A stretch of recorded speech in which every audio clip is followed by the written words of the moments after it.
বিশ্ব সাহিত্য, এই মূর্খগুলোকে ধরে ধরে গিলাবেন, গেল ধরবেন পর পয়লা দাগের মধ্যে কি আছে, মার্চ বা চৈশা খাইয়া ভাইজা হজম করে বাংলাদেশের 1925 সালে এই বাংলায় কমিউনিস্ট পার্টির ভিত্তি স্থাপনকারী দুইটা ব্যক্তি, একজন কমরেড মোজাফফর আহমদ, আরেকজন কাজী নজরুল ইসলাম। এই কমিউনিস্ট পার্টির ম্যানিফেস্টো এবং গঠনতন্ত্র দুটাই নজরুলের প্রণয়ন করা ছিল। এই খবর জানে? জানে না, কারণ উনি তো সোনার চামচ মুখে নিয়ে জন্মায়নি। অতএব তাকে মান সম্মান দিলে আমাদের হুমায়ুন আজাদের খুব সমস্যা হতো।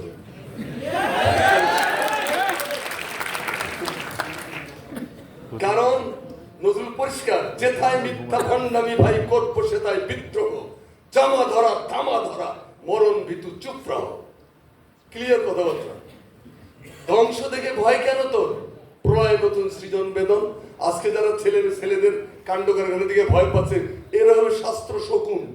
শাস্ত্রের শকুন গুলো সবসময় পেঁচা রাষ্ট্র করে বেড়ায়, পেলে কোনো ছুতা। জানো না সূর্যের সঙ্গে আমার শত্রুতা? নজরুল বলছে যে ৩ গাছে জোনাকির দল চাঁদের নিন্দা করে কেবল। ৩ তেঁতুল গাছের ঝোমার মধ্যে জোনাকি চাঁদের নিন্দা করে। কি ছোট লোক দেখো, আর আমি কত সুন্দর, কত আলো, আমার সুইট। তো জোনাকি পোকার নিন্দা বন্ধ করছেন নজরুলকে সারা জীবন। তাতে নজরুলের কি যায়?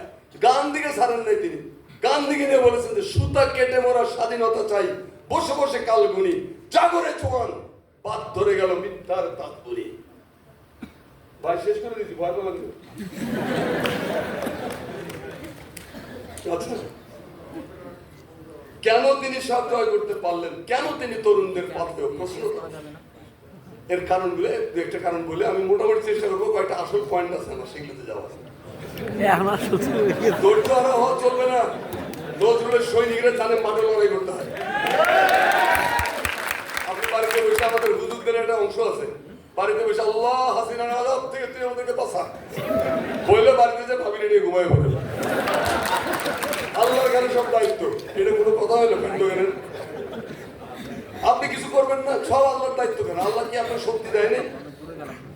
আচ্ছা, বিংশ শতাব্দীর সর্বশ্রেষ্ঠ সাহিত্য উচ্চারণ কি? 1900 সাল থেকে 2000 সাল পর্যন্ত যে 100 বছর, এই 100 বছর বিশ্ব সাহিত্য তন্ন তন্ন করে আমি দেখেছি, এবং অনেকে এখন স্বীকার করবেন। সেটা কি? সর্বশ্রেষ্ঠ সাহিত্য উচ্চারণ হলো, সর্বশ্রেষ্ঠ সাহিত্য উচ্চারণ হলো গাহি সাম্যের গান, মানুষের চেয়ে বড় কিছু নাই, নয় কিছু মহিয়া। এইটা হলো বিংশ সাহিত্যের সর্বশ্রেষ্ঠ সাহিত্য উচ্চারণ, বিশ্ব সাহিত্যের। তো এই মানুষ নজরুলের সবচেয়ে বেশি, নজরুলের মতো করে মানুষ এবং মানবতার পক্ষে এত কথা বিশ্ব সাহিত্যে কেউ করেননি।